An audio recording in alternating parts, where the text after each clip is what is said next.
یہ تو داد دیں پاکستانی سیاستدانوں اور حکمرانوں کو کہ انہوں نے اپنی قوم کو بڑی سمجھداری سے چھوٹے چور بڑے چور میں تقسیم کر دیا ہے اور عوام اس تقسیم پر راضی اور خوش۔ مطلب مقابلہ اب چوروں اور ایمانداروں میں نہیں رہا بلکہ چھوٹے یا بڑے چور میں ہے۔ تحریک انصاف والے جب زرداری اور شریفوں کی بیرون ملک جائیدادوں اور منی لانڈرنگ کے تانے دے کر انہیں بڑا چور کہتے ہیں تو نواز شریف اور زرداری کے حامی تحریک انصاف کو گھڑی چور کہہ کر مخاطب کرتے ہیں۔ جب بات زیادہ بڑھنے لگتی ہے تو پھر تحریک انصاف کے حامی کہتے ہیں ہمارے والے کی چوریاں معمولی ہیں، تمہارے والوں نے تو بڑے بڑے ڈاکے مارے ہیں۔ اب تحریک انصاف کے دوست وہ جواب نہیں دے سکتے جو وہ 4 سال پہلے تک بڑے فخر سے دیتے تھے کہ جناب ہمارا خان تو ایماندار ہے، چور تو تمہارے لیڈر ہے۔ یوں ان 4 سالوں میں خان خود کو بڑی محنت سے اس فہرست میں شامل کرا چکے ہیں کہ اب ان کی ایمانداری کی قسم کھانا ان کے حامیوں کے لیے مشکل ہو چکا۔ لندن سے آئے دوست ناصر کاظمی مجھے بتانے لگے کہ اوورسیز پاکستانی مجھ سے خوش نہیں ہے۔ بتانے لگے کہ برطانیہ کے ایک شہر سے کسی مہربان نے انہیں باقاعدہ فون کر کے میری شکایت لگائی کہ میں نے فیس بک پر آپ کی رؤف کے ساتھ تصویر دیکھی تھی۔ وہ نوجوان مجھ سے شدید ناخوش تھا کہ خان صاحب کی معمولی چوریوں کا مقابلہ شریف خاندان یا زرداری سے کیا جاتا ہے۔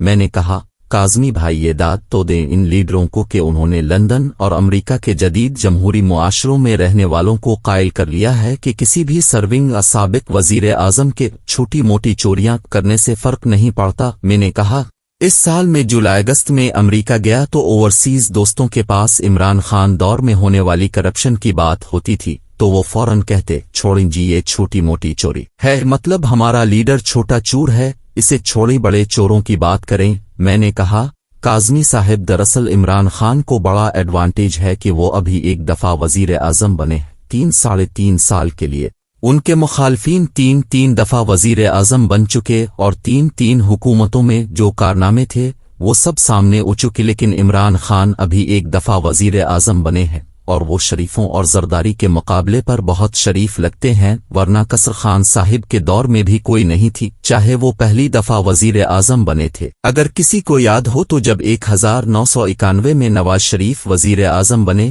تو انہیں اس وقت کم برائی کا درجہ دیا گیا تھا، جبکہ بھٹویز اور زرداری کو بڑی سیاسی برائی سمجھا گیا۔ بتایا جاتا تھا کہ اس ملک کو اصل تو زرداری اور بے نظیر بھٹو نے لوٹا ہے، نواز شریف جو ایک کاروباری فیملی سے ہے ملک کو ترقی دلائے گا، عالمی سطح پر پاکستان کو عزت دلائے گا۔ اس وقت شریف خاندان پر کرپشن کے بڑے سکینڈلز نہ تھے، نہ نواز شریف کی پہلی حکومت کرپشن پر توڑی گئی تھی۔ اس وقت بڑا ولن زرداری تھا جس کا توڑ کرنے کے لیے نواز شریف کو لانچ کیا گیا۔ اس دور میں شریف خاندان کو مظلوم بنا کر پیش کیا گیا جسے بھٹو دور میں بڑی مشکلات کا سامنا کرنا پڑ گیا تھا اور ان کی فیکٹریاں کارخانے بھٹو نے ضبط کر لیے تھے۔ اگر آپ کو یاد ہو تو نواز شریف جب 1997 میں دوسری دفعہ ہیوی مینڈیٹ کے ساتھ وزیر اعظم بنے تب بھی شریف خاندان پر کرپشن کا ٹھپا لگنا شروع نہیں ہوا تھا۔ ہاں اتنا تھا کہ وہ اپنے اثر و رسوخ سے خاندانی کاروبار کے لیے بینکوں سے قرضے اور سرکاری فوائد لے رہے تھے، تب تک بے نظیر اور زرداری بڑے ولن تھے اور نواز شریف کو چھوٹی برائی سمجھا جاتا تھا۔ نواز شریف نے اپنے خاندان پر بینک قرضے معاف کرانے کے الزامات سے بچنے کے لیے